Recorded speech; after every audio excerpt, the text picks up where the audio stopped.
Welcome to this year's highly anticipated event, the Lunar 5000. This event will take place in two parts, the first being the build phase, where our contestants will put together their ships using scrap hardware and cutting-edge technology. The second part of the event is the race across the moon itself.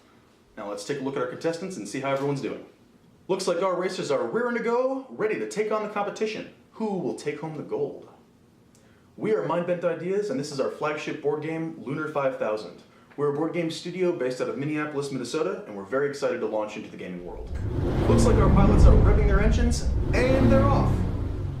The board is a modular design with straightaways and bends, which can be used to create several types of racetracks, from sprints to circuits to twists and turns. With over 25 unique engines and 30 unique parts, there are nearly endless possibilities in ship variations. No two matches will be the same.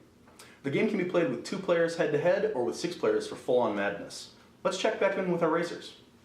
Looks like Orange has taken the lead with the lucky fuzzy dice, but Blue has decided to set him back with the missiles and cruise ahead into first place. Orange is racing with the tank, a brutish engine that is allowed an extra part and can target enemy ships with the red die. Aqua is flying the Hauler, which is a basic ship that can hold plenty of extra parts. Last but not least, the Citrus Twins with their patented big booster engines, which have the advantage of boosting lower engine rolls. It's a great day for a race on the moon, isn't it, folks? The Lunar 5000 Grand Prix is split into 3 races, with the winner of each race receiving a silver or gold trophy. At the end of all 3 races, the player with the most trophy points will be crowned champion. Now I know what you're thinking. How is this game actually played? Well, let's grab Brian to illustrate. Well, it's simple really.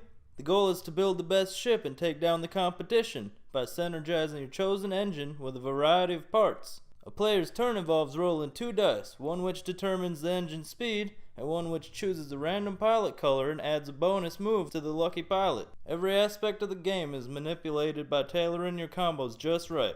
There are a variety of ways to win the race. Some ships may be geared towards speed, while some may take a more defensive approach. Others may even be PvP oriented, targeting pilots to set them back. The best ships seem to be ones that do a bit of each.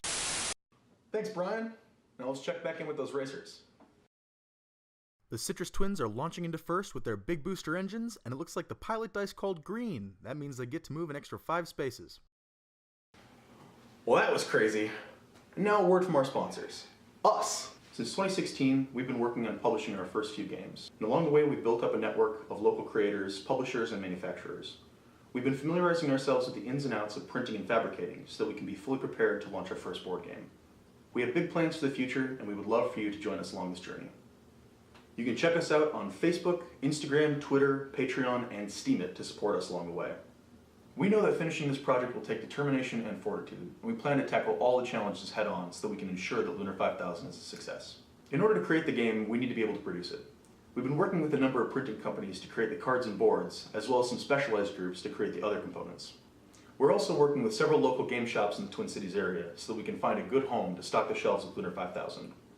We know that advertising and marketing are a big part of making any project a success, so we plan to network through the Indie Game Alliance, and we're also helping to start the Twin Cities Game Crafters, a group dedicated to helping aspiring designers and publishers enter the vast world of tabletop gaming.